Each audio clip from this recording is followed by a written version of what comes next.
So welcome. This evening, we have the great privilege and honor of having a conversation with filmmaker Abby Ginsburg. Abby is a producer and director of a Peabody Award-winning filmmaker. She's been producing compelling documentaries about race and social justice for the last 30 years. In addition to directing Truth to Power, Barbara Lee Speaks for Me, the film we'll be discussing this evening, she's recently released some other fascinating films, one called Waging Change, which was a documentary about the challenges faced by tip servers who have to rely on tips and the federal tip minimum wage, which is only $2.13. And then also a recent film in 2017 called And Then They Came for Us, about the connection between the incarceration of Japanese Americans during World War II and the current Muslim travel ban. And that film actually won a Silver Gavel Award and has played in major cities across the country. So that and many, many other films. And this evening, we're going to be talking about her recent film on Barbara Lee, which I hope all of you have had a chance to watch. In case any of you have not had a chance to watch the film, we're going to screen the trailer right now, and then we will show the conversation that we were able to record last week with Rabbi Brous and Congresswoman Barbara Lee and Abby Ginsburg, which is about 15 minutes long, and then we'll get to do a live Q&A here with Abby. So again, thank you for being here. Welcome. Glad you could join us. And Sarah, if you could go ahead and show the trailer. And now, a political icon in Congress fighting for social justice. Hometown hero, Congresswoman Barbara Lee. I see myself more as a public servant, not necessarily a politician. She is exemplary of the courage that it takes to stick to your principles. I was a student at Mills College as a young mother on welfare with 2 kids who's working in the community with the Black Panther Party, making sure people have something to eat. Social justice, that's always been just part of who I am. When I first came to Congress, they told us, don't use the word poverty. But Barbara Lee fights to elevate this issue. Raising the minimum wage to a living wage. That's a recommendation which this committee should embrace. You meet her and you instantly feel connected to her spirit. She's very values-driven. It is coming from the core of her beliefs. Barbara Lee is the conscience of the Congress. She is going to be that consistent voice for what's right. President is authorized to use force. This is going to set the stage for endless war. This resolution passed. One no vote on the board. Central to democracy is the right to dissent. She was right. It was important that her community understood the enormous risk she took in standing up for peace and justice. When I feel like I'm under fire, I think about her example. You know, she paved the way. You can stand your ground, speak your piece, and survive. I felt mentored by her example before I ever had the blessing of being mentored as a colleague. My friend, daughter of Oakland, is now the vice president, so the East Bay is in the house. Because of Shirley Chisholm, I am, and because of Shirley Chisholm, Kamala Harris is. Continue to speak out, don't back down. And as we say in my district, stay woke. Thank you. So now we're going to screen the conversation that we got to have last week with Rabbi Brous and Abby and Congresswoman Lee, and then we will go into live Q&A with all of you. So Sarah, take it away. So welcome, Representative Lee, and welcome, Abby. I'm so thrilled and honored to be in conversation with both of you and to talk about and share with our community this incredible film, and really, Representative Lee, to give more people access to your incredible story and to your leadership, which I personally have been so moved by for many years, and I know that many people have. And I just want to start by talking about what everybody's talking about when the name Representative Barbara Lee comes up, which I actually spoke about in one of my High Holy Day sermons this year, which is this incredible vote when you really stood as the sole voice in Congress opposing the authorization for unlimited military force in the war on terror. And what I was most struck by is not only the vote, but it's the way that you spoke in that incredible short speech. It also reminded me, because rabbis tend to talk and talk and talk, that sometimes you can talk for 90 seconds and it can be the most important thing that will ever be said. But one of the things that you talked about was that when you stood in that room surrounded by all of your colleagues on both sides of the aisle who were voting differently than you, that you could only rely on your moral compass, your conscience, and your God. And I've been wondering for the last several weeks, especially in the noise of our time, how do we even hear that voice? How do we even access our own moral compass, our conscience, and our God in times like these? And I wonder if we can just start, we're going to start deep. So how do you find your way again and again to that kind of moral clarity? Well, first, let me thank you so much for inviting me to be with you. I'm really happy to be with everyone. You know, I think especially during chaotic times and during times of anxiety, tension, anger, that's the time to settle and to really dig deep and to determine what the next steps are for whatever you're going to do. You have to have a process. I think everyone does, whether they're a person of faith or not, to reflect and to know that there's a lot of noise going around everywhere. And yes, you're part of the noise. I'm part of the noise, but I always know I have a value system. I have a faith. I understand the Constitution. And so I have to pull from those understandings and realize that that's when it's most needed, is when the chaos is upon us. And I think that's what happened on right after 9/11. I knew, and again, my background is psychology and clinical social work. So I also know that decision-making requires one to be thoughtful and not emotional. And so that's the other thing I know even now in all this noise is like, when you're angry, hold on before you push that button, or when you're upset, wait just a minute, step back and let's think through this. And I recognize that. And I think people need to really understand that their emotions are part of and your spirit, your emotions, your heart, your soul is part of who you are. But there are times when the rational part of you must take over, especially during times of grave decisions that one must make.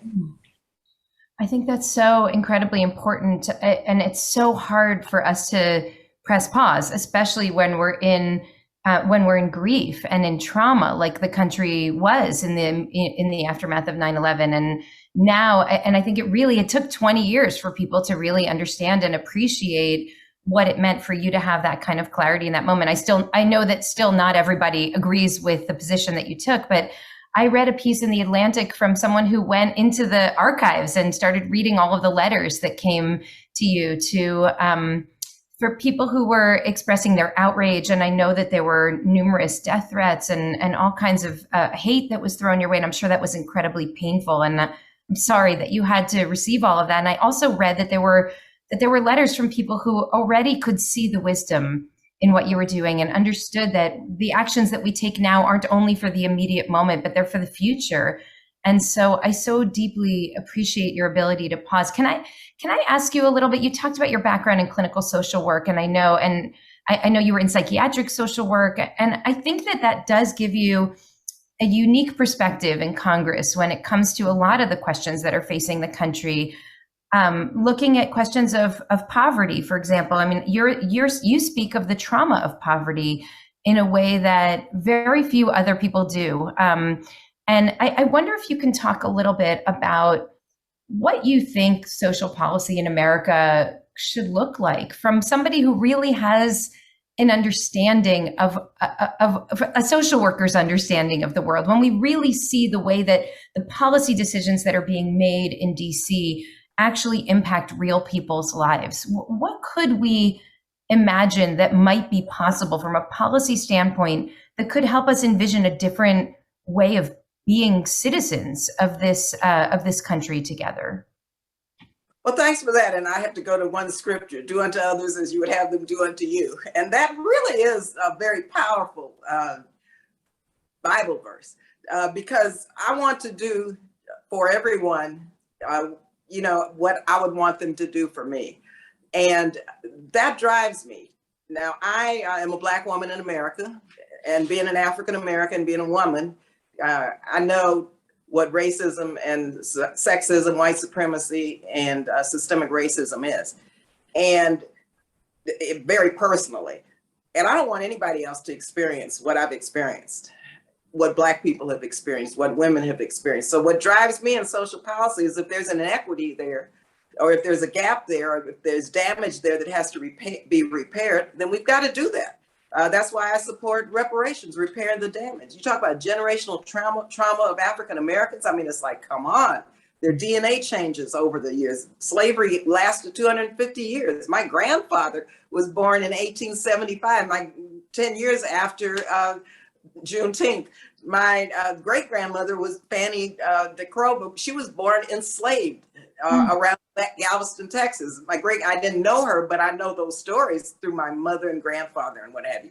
And so we've got to recognize that it's not just today that we're experiencing, but we're experiencing, for Black people, generational trauma that really began in Africa through the Middle Passage. And so one has to, and through the institution of slavery. And so just my work as an example for racial justice and equity, I have to remember that. And that's my obligation, to try to correct and repair the damage of the past. I want to add two little things about that Barbara didn't mention in this. That is that and this is, again, sort of how does one's personal experience lead you to make better social policy? So one of the things the film talks about is that Barbara was a single mother of 2 kids and received food stamps. So when they try to cut the food stamp program, she is one of the loudest voices against it, because she understands how important that program can be for working mothers, at certain points in their lives. So that's one. The other, she got a housing loan, a federal housing loan back in the day that enabled her to buy a house. So It's like, take it away, Barbara, from those two. Yeah. No, the housing loan, but also I was a victim of domestic violence. And I carried the Violence Against Women Act when I was in the California legislature. And I knew, and I probably, and this was when Pete Wilson was the governor, I authored about 9 or 10 bills on domestic violence. And then I just knew that, women show up in the emergency room battered. That was one of the highest causes for women showing up in the emergency room. I didn't really think about my own personal experience, but I was determined I was going to help these women. So I did all kinds of domestic violence bills, and he signed them into law.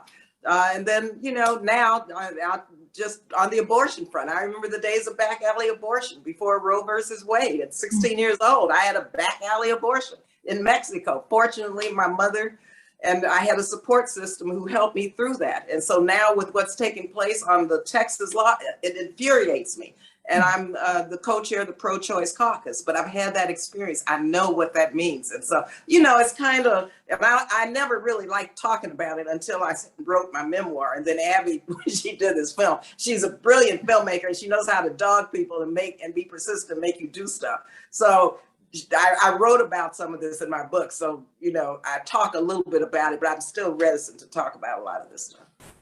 Well, I mean, speaking of brilliant and persistent women, you're relentless. You're relentless. And it seems like you have an incredible moral clarity. You have this moral core. It's rooted in your story. It's rooted in your faith. It's rooted in your training as a social worker. And you're up against really impossible odds again and again and again. And you keep bringing forward the same legislation again and again until eventually the world changes. And you've been in it for a long time. And we've been through some really challenging days, especially in the last 5 years. And I wonder how, I want to ask you a question, but I think I know how you're going to answer this, but really how you stay in the struggle. And I mean, clearly part of it is because it's just deeply personal and it's right. You're on the right side of history. I can feel that when I hear you speak. But what gives you the strength to keep going back again and again and again into a broken system that's a system that's actually designed to perpetuate the injustices that you're fighting against, to continually put forward your best effort to try to bring about a kind of transformation that will lead to a more just and loving society? Well, we're only on this earth for a moment. We have to look out for the future generations. And this is a marathon. And I worked for a brilliant member of Congress, Ron Dellums, who always reminded me, he said, he called me Bob, this is a marathon. It's not a sprint.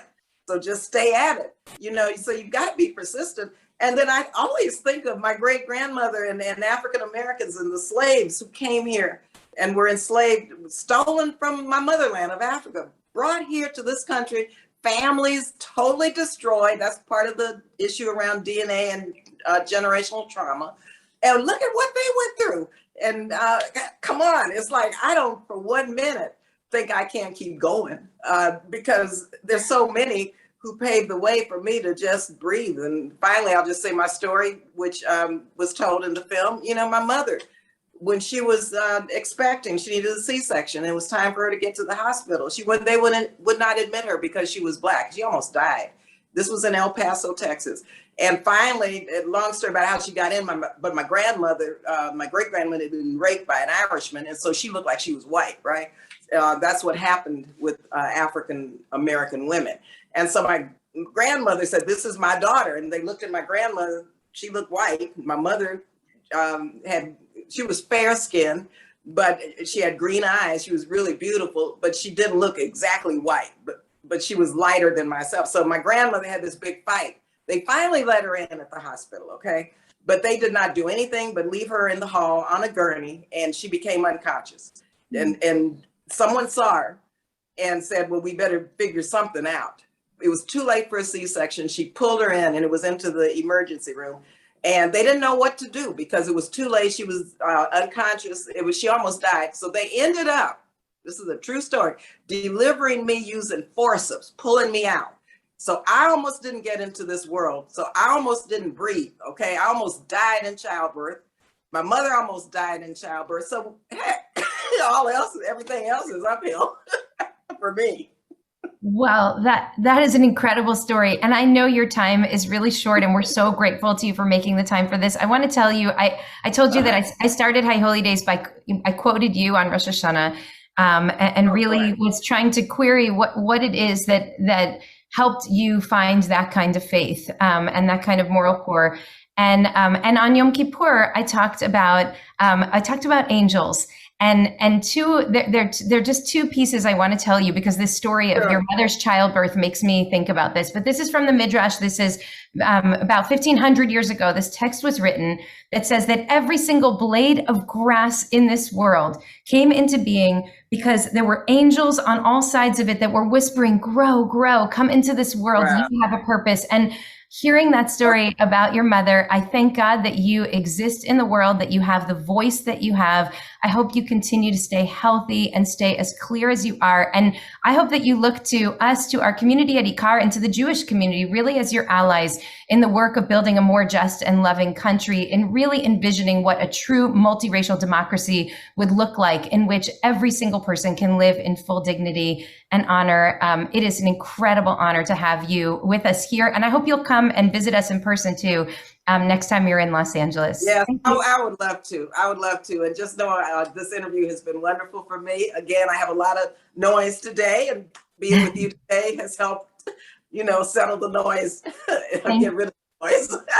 Thank you so much. And Abby, thank you for helping to tell this story and for lifting it up so that more and more people can take this inspiration, and as we all find our own way to walk toward justice. Thank you both so much. That is why I made this film. And I intend to come visit you. I would love to hear you preach. We would love it so much, anytime. Okay. And I just want to say, Barbara is the essence of Tikkun Olam. Barbara has spent her entire life working to repair this battered and sorry world that we're all living in. So all the Jewish principles that are embodied in Tikkun Olam, I believe, are manifest in Representative Barbara Lee. Beautiful. Amen. Amen. Thank you. Okay, nice seeing everybody. I got to sit in on that conversation live, and it made me smile as much right now as it did the first time I got to hear it. So I hope that others enjoyed it too. Abby, thank you so much again for joining us and for making this film. I think that your closing, actually, talking about how Barbara's life is the embodiment of Tikkun Olam, is a good segue into the first question I want to ask you, which is, so you had told me that this film actually premiered at the San Francisco Jewish Film Festival. And I'd love to hear the story about how that came to be. How is this a Jewish film? Good question. That's what I said when they called me and said we want to show it at a drive-in. So the history, the launch of the film got all messed up because of COVID. It was going to premiere in Oakland at the Grand Lake, courtesy of the San Francisco International Film Festival. And they were so close to the time that the COVID, the COVID pandemic was starting that they had to cancel. So they canceled and we didn't have an opening for our film. So San Francisco Jewish thought that maybe their festival could host this at the drive-in. And I was like, where is the drive-in? I've never been to this drive-in. Anyway, they did. And so we actually had a fabulous sold out 500 car event on Barbara's birthday on July 16th. And I think, what I said about Barbara being the embodiment of Tikkun Olam, I mean, I think that's what they saw when they saw the film. And I think that the San Francisco Jewish Film Festival, it has a sort of an expansive view of what's a Jewish film. So a film that is devoted to social justice, it helps that the filmmaker is also Jewish. In this case, I fit the bill. But I think just having a film that embodies the principles that, they would say as a festival they stand for is good enough for them. And even if the subject is not Jewish. So Jewish filmmaker, good subject, Tikkun Olam all over the big screen, and they were happy. And it was a weird experience, but it was so much better than having to wait another 6 months. So my hat is off to them. And I just want to say one thing about Jewish film festivals, because of all my films, only one of them has had actually two have had a Jewish subject, but I didn't know about Jewish film festivals when I did the first one. So I did a film about a guy named Albie Sachs, who is a white South African, and anybody who knows anything about South Africa may know about him, but the average American doesn't know about him, and really the average South African doesn't know about him, even though he had been on the South African Constitutional Court for 15 years. So I make this film about him sort of in the same way that I did about Barbara. I wanted to kind of elevate his profile. I wanted to teach people about this inspirational man, and he happened to be Jewish and was part of a long tradition of Lithuanian refugees. So I made the rounds of Jewish film festivals with that. And that is a very special experience because I would say social justice is imbued in all of them. You know what I mean? I didn't know this. I mean, I'd never been to the Philadelphia, the Boston, or any of these places. But having taken this film around, I would say maybe there are even some more Jewish film festivals that would screen the Barbara Lee film now. Because everybody's moving towards, it's like, how many Holocaust stories can you tell? And maybe we need to expand that which we believe will inspire our audience. So my hat was off to the San Francisco Jewish Film Festival for asking. And I think in the end, they thought it was a good fit. So that's kind of the answer.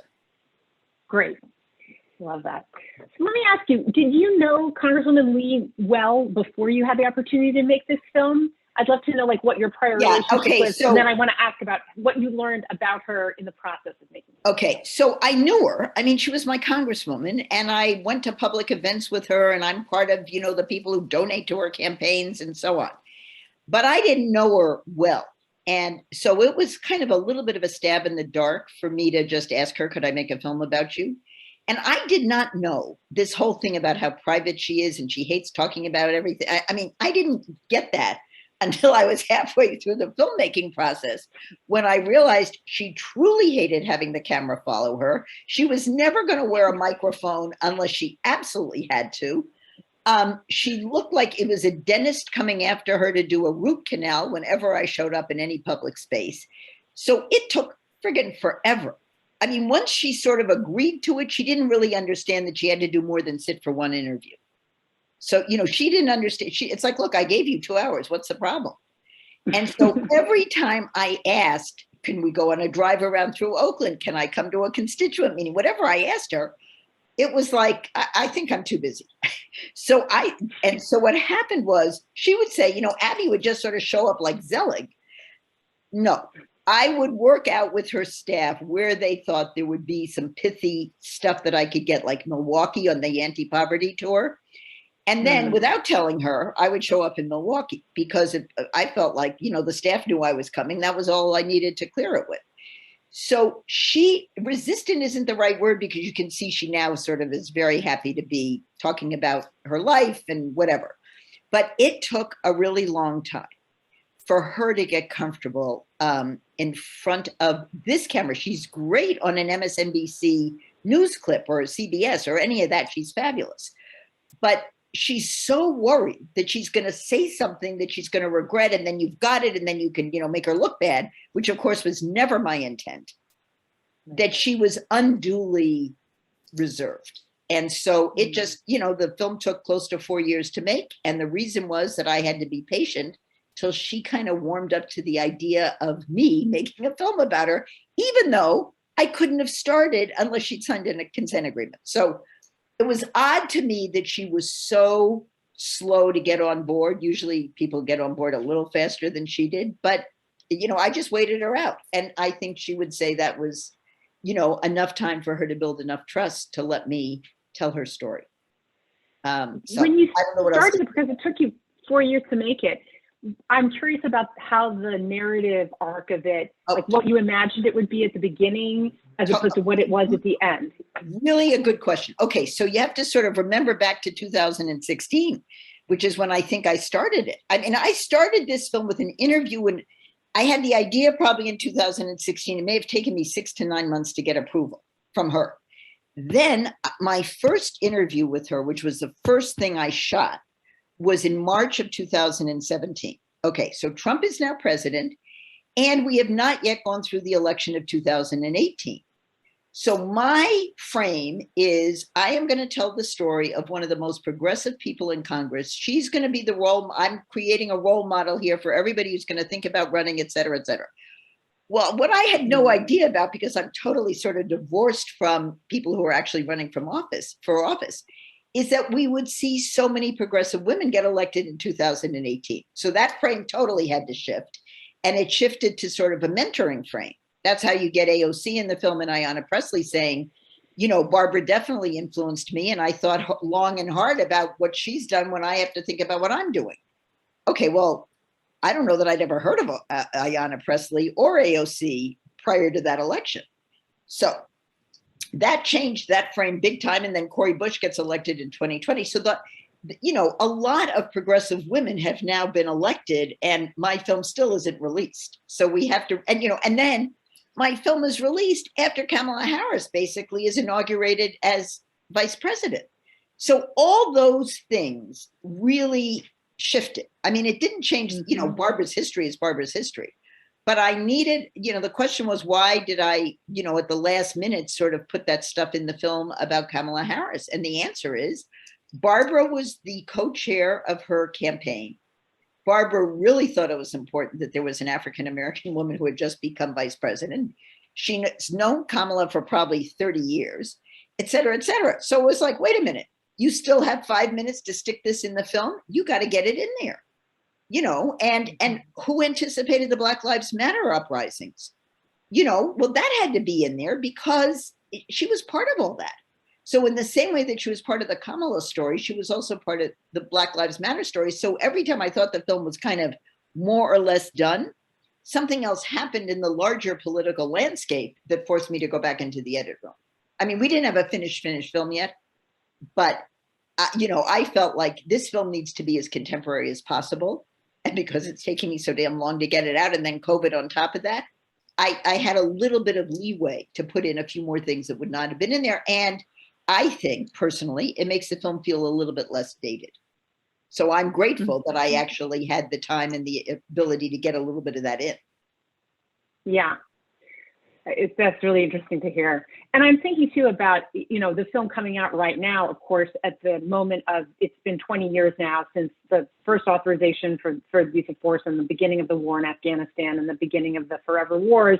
And this moment of President Biden pulling out of Afghanistan and all the discussion around how we did that and what that means.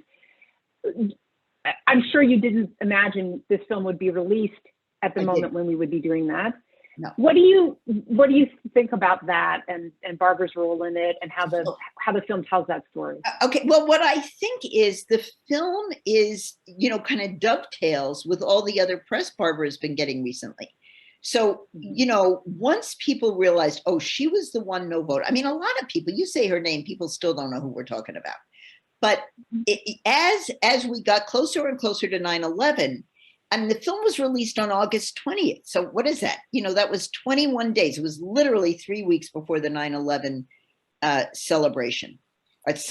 commemoration, sorry. And Barbara was now being sought out by both people who were trying to profile the film and people who were trying to profile her. And so there was a weird synergy between these pieces. So it's like half the time we didn't even know, was she talking about the film or just talking about her vote?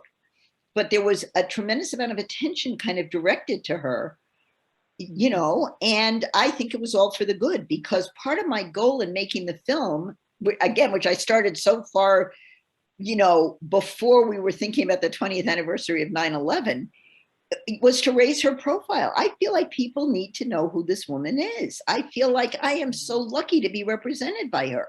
So that was my goal in making this film. It's like, she inspires me. Let me inspire some other people with her story.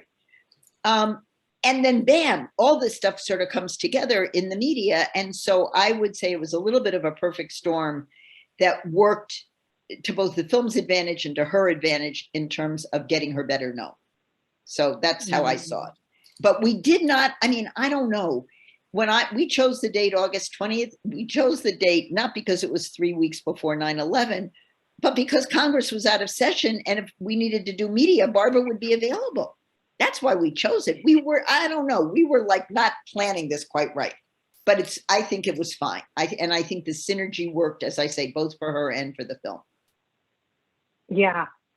I think one of the other really beautiful messages in the film is about her commitment to keeping at the work for the long haul and setting a goal that she knows is going to be hard to achieve in the short term, but sticking with that goal and working to make it happen. So as she did with her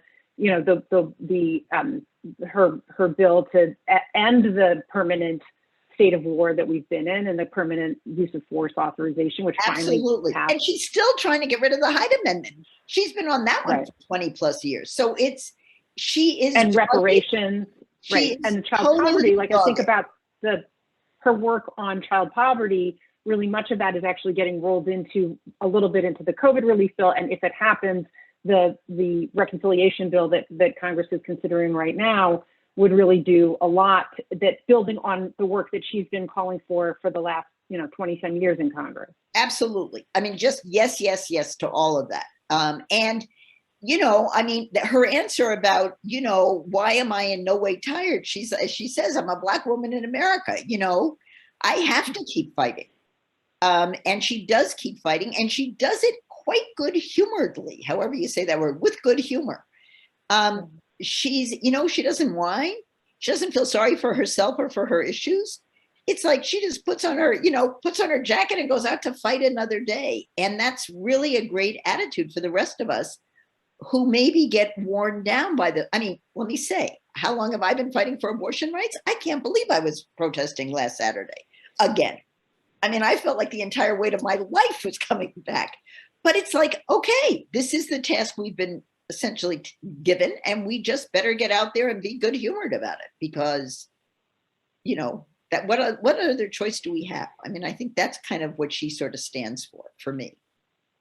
And so, and let me say one other thing, which is making a movie about Barbara Lee during the Trump administration was the best antidote to everything crappy that was happening in the world.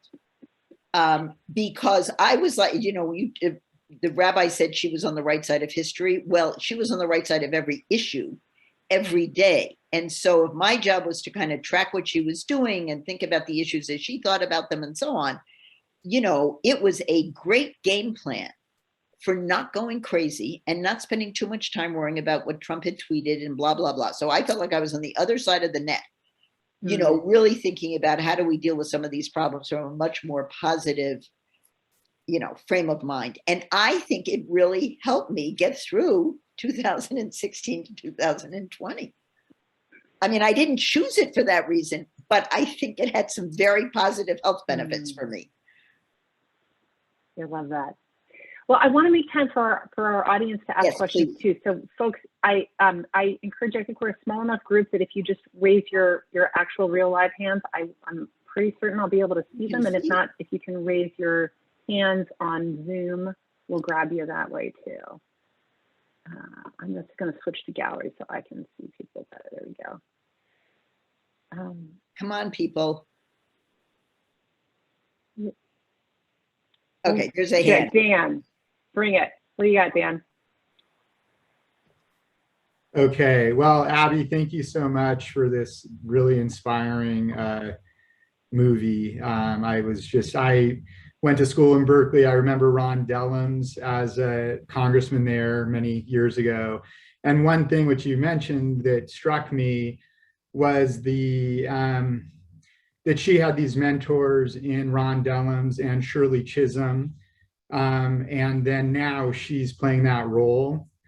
And I think it's interesting that that wasn't kind of as much of the frame before the 2018 election, but is that a role that she takes on? Do you have a sense of her relationship with really good question. Progressive, reps that we're lucky to have?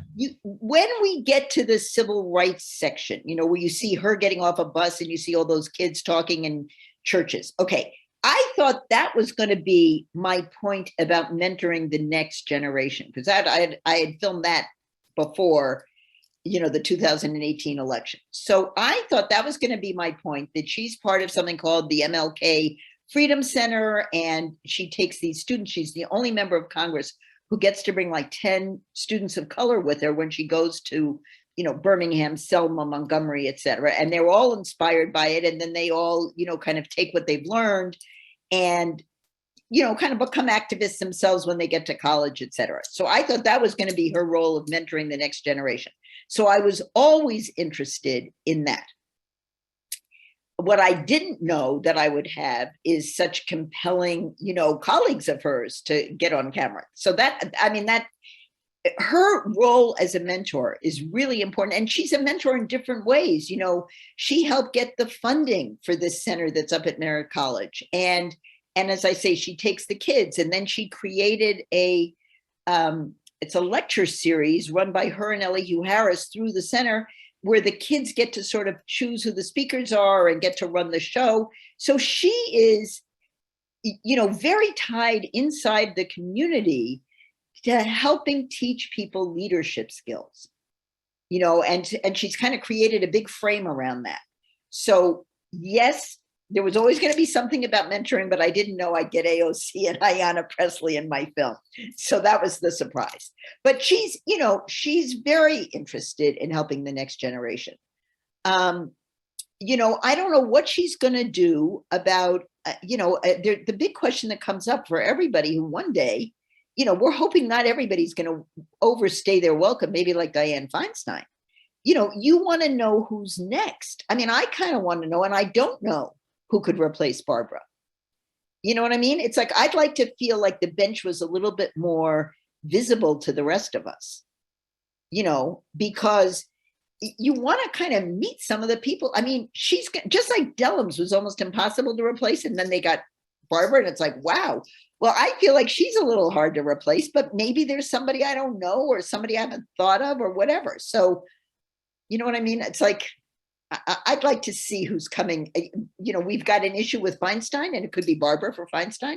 We've got an issue at some point. Barbara's going to retire. I don't know when, but someday, and so you want to kind of know who's coming along, because you want to support those people. I mean, I want to support the next progressive for my congressperson. So anyway, that's the answer about mentoring. Yes, she's big on mentoring. I was really moved by what Ayanna Pressley said at that forum where they were being interviewed, and Ayanna Pressley was talking about how they, she had learned so much from Barbara Lee, and how Barbara Lee had sort of passed on this wisdom of Shirley Chisholm's about, when they don't invite you to the table, you bring your own folding chair. But then Ayanna Pressley says, but beyond that, we need to bring our own table. We're redesigning the table. We need to make the whole thing different. This is a complete change. And in that moment where you see what she says it, and I'm thinking, I wonder how Barbara's going to respond to that. And then Barbara's clapping. I'm like, the transition is happening kind of in front of your eyes. Yeah. Because Barbara didn't have 4 to 6 to 8 other people with her. I mean, she had Maxine Waters, but maybe there wasn't, and now she has Karen Bass, who she's going to lose because she can maybe be her new mayor, whatever. But I think I'm just sort of saying, it's complicated as this rolls out. So yeah. But yes, there is a new table happening, and Barbara is very supportive of the women who are carving it, is what I would say. Love that. Okay. Well, my brother and sister-in-law in Berkeley are nominating you to run for replacing Barbara. No, forget that. I'm too close to Barbara. I mean, we need young people to do this. That's very sweet, that note that you guys, the worst shafters, sent, but no. I want to like break the Q&A for just 1 second to say, not only when I was on that Q&A with Barbara and Rabbi Rouse, but I just think that rabbi is unbelievable. I just want to say that. And I am so glad, like her too. I'm so glad that I've had the opportunity to kind of have a little bit of interaction with her, because I mean, I just want to say she's amazing. And I thought her questions and her kind of approach to Barbara was beautiful, and it made me choke up. And, more power to all of you for being in this larger community. That's just a moment of appreciation that I meant to say at the very beginning and I forgot. So I better say it now. Come see us anytime in LA, and we're maybe Barbara and I continuing to stream. She has to go. I would think about going with her. Yeah. I mean, are you? We'd love to have you. Are you even doing live services now or not yet? We are. We are. We're back to live services. Come see us any Saturday. We'd love to have you both. All right. So let me just say one other thing. I mean, I'm interviewing myself here. If you want, that's fine. You do this after a while. If you have friends, this is what you guys can do for me.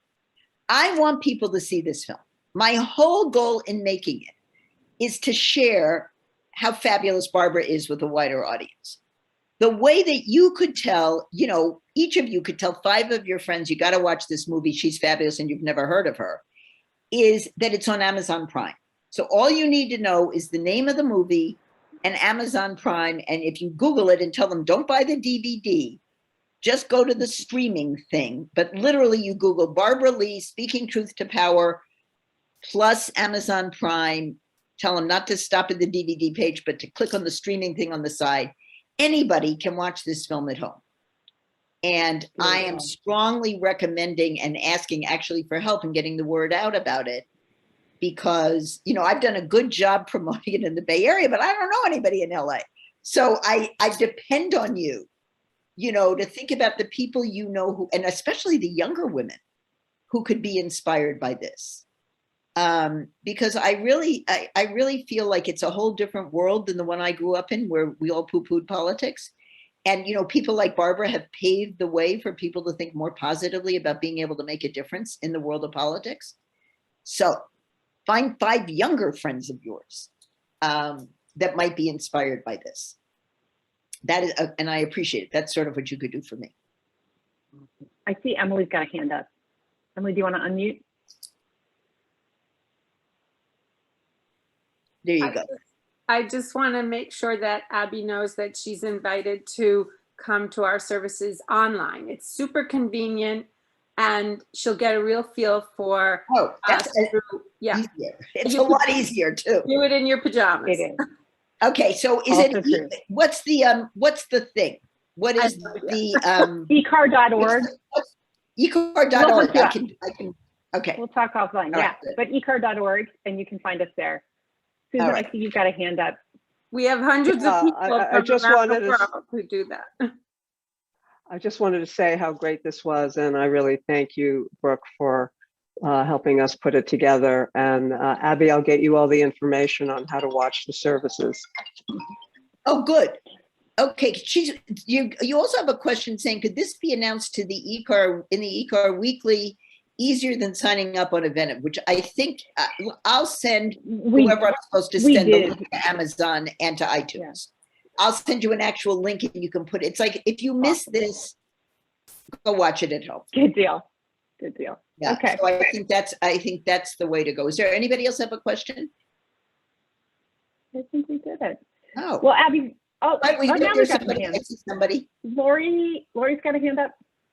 Go ahead, Lori. Hi. I was wondering if you have any, when you shoot documentaries, there's a lot of footage that you can't include.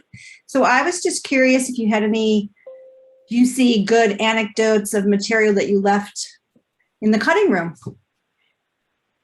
Yeah, lots. Once the film is made and that's the version you see over and over again, you actually forget. So it's taking me. Okay. So for example, I was all over El Paso with her. I mean, we were reliving her life. We went to her elementary school. We went, which was some kind of a Catholic school at the time. And she was going into the classroom and, saying the school, let's say they were the Wildcats, go Wildcats. And, she remembered all this stuff from there. And it was, if I didn't have other things I thought I had to tell, that would have been great. So there was a bunch of stuff sort of like that, because she did enable me to come a day in the life of, Barbara Lee in El Paso. There was another thing that I'll just tell you the story, and then it's sort of obvious why I left it out. I just thought it was like going down the wrong rabbit hole. She ran for and lost in a very close vote, maybe by 3 or 4 votes, being, I can't even remember what it was. It was like chair of the Democratic caucus in the House. And the vote went to a guy named Hakeem Jeffries, who's quite a bit younger, African-American man from Brooklyn. Very nice, progressive guy. And she was pissed. I mean, quite frankly, she was pissed. And that was a story that was unfolding while I was making the movie. And I thought, yeah, I could tell it. It would make it a little bit less positive and whatever. But it was, it was inside baseball. And so I just decided, forget it. And then one of the kids she did a book talk at this high school in El Paso, and they asked her about it. So I kept having to make sure I really didn't want it in the film. But in the end, I think I was right that the film is really about as long as you can handle. It's at 83 minutes, and I want it to feel like it moves fast, you're not bored, and you still have time to engage with some kind of Q&A. Because if you make that film much longer, everybody's like, I need a drink and I'm done. So I'm very sensitive to kind of what the audience can handle and to the pacing of a film that the audience can deal with. So that's an example of something that hit the cutting room floor.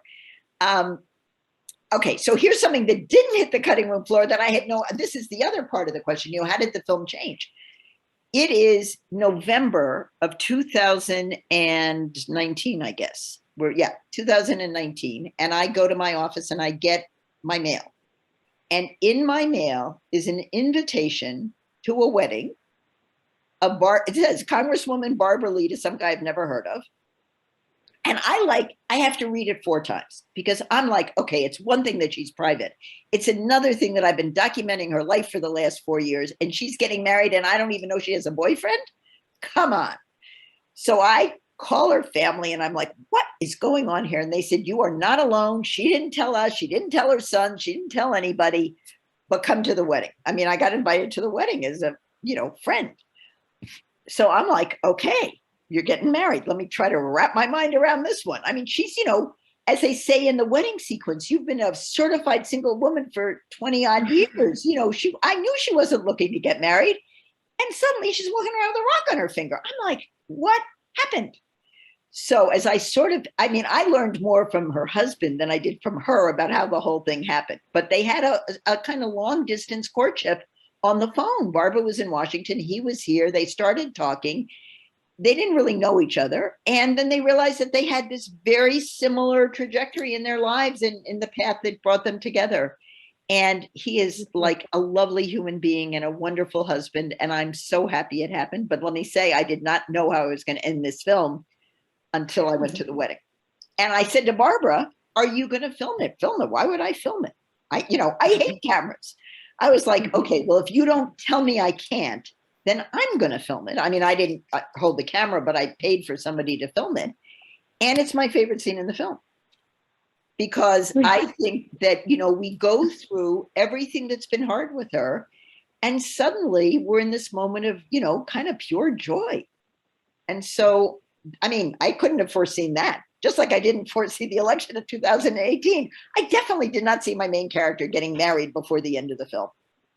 So the point is, as a documentarian, you roll with the punches, right? You just go where the story takes you, and you hope you'll be able to craft something out of it. You know, and her wedding was, I thought, just the right way to end the film. Barbara was like, why are you putting that in? Well, you ask yourself whether or not that scene worked for you, but if it worked for you, that's why I put it in.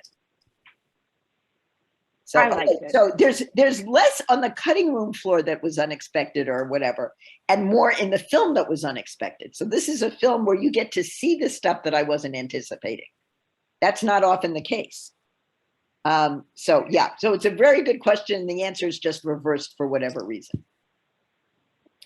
Okay. Well, Abby, I want to thank you so much for your time and for sharing this film with us and for making this film and sharing it with the world. And we will absolutely, I'm sure that everybody here who's had the chance to see it will let friends know that it's worth their time to watch. I found it really, really uplifting. So thank you. Thanks for sharing with our community. And please do come and visit us, come online or come in person, even better, and bring the Congresswoman with you.